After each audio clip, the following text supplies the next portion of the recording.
The fishing industry is very important. Although it may not necessarily show in the GDP figures, the contribution of the Fisheries Department is substantial in terms of employment and in terms of national food security. The Barbadian fishing industry is predicted to employ over 6,000 persons, with over 900 vessels estimated to be in operation.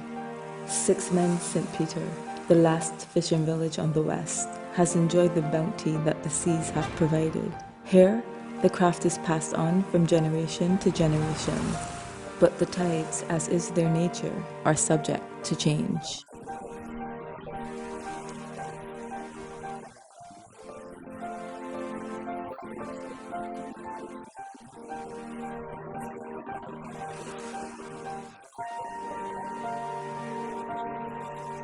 I think overfishing is a major threat. We're not good at managing fisheries.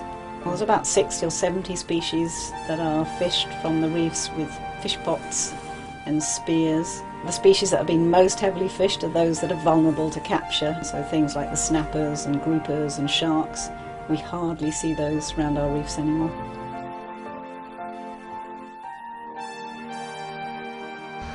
Where do we as a country, as a region, go from here? Do we wait? Do we send more out into the deep blue waters to draw out more of her resources? What is our plan for 20 years down the road? Local and regional populations will increase. Increasing population means increasing demand. Will we import more food? Send our sky-high food bill further into the heavens? We need to evaluate sustainable options. Enough has been said about these harsh economic times. We all face them. Fishermen aren't the only ones searching for new employment. As we sit here, the unemployed labor force grows. We need to use this valuable resource to the benefit of all our countries.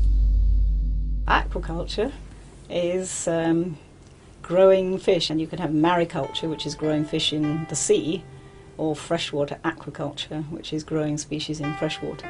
We've experimented a little bit with mariculture. Mariculture needs space, it's very expensive, it needs a large, high-priced market. We have the problems of having to ship overseas with various standards that are required. Our shallow nearshore waters are very valuable for tourism and for reefs, so it doesn't really go together with that. These ruins still hold clues. Many times, attempts to introduce change are not successful. However, this doesn't mean that all was for naught. Methods must sometimes be uprooted and reintroduced in inventive ways, and sometimes an alternative method may bear more than you planned on. Socially, food has an important role in the development of the environment and the people who interact with it, because they're realizing a lot of the illnesses which people are faced are because of our environment. We run the greenhouse on organic principles. There's all organic controls are used, and we use the waste from the ponds for the production of the organic crops. So the fish becomes a critical component within this system. In our case, the fish manure has a very high value when it turns around and grows a specialty crop organically, such as cherry tomatoes. Therefore, the fish detritus can be seen as being a higher income earner than the fish itself. The fish cake is the manure that we're using, as well as using the nutrient-rich water, which now creates a spectrum of elements because the pond is a living thing. Okay, so it's full of all different interacting organisms. Those are then incorporated back into your system. If we run that system organically, we now are able to nurture or develop the whole ecosystem, or what you would call the food web, both in the soil and within the pond. We have moved away from agriculture while the developed countries are doing the opposite. Now, we find ourselves suffocating on debt. And let's face it, tourism isn't our hero.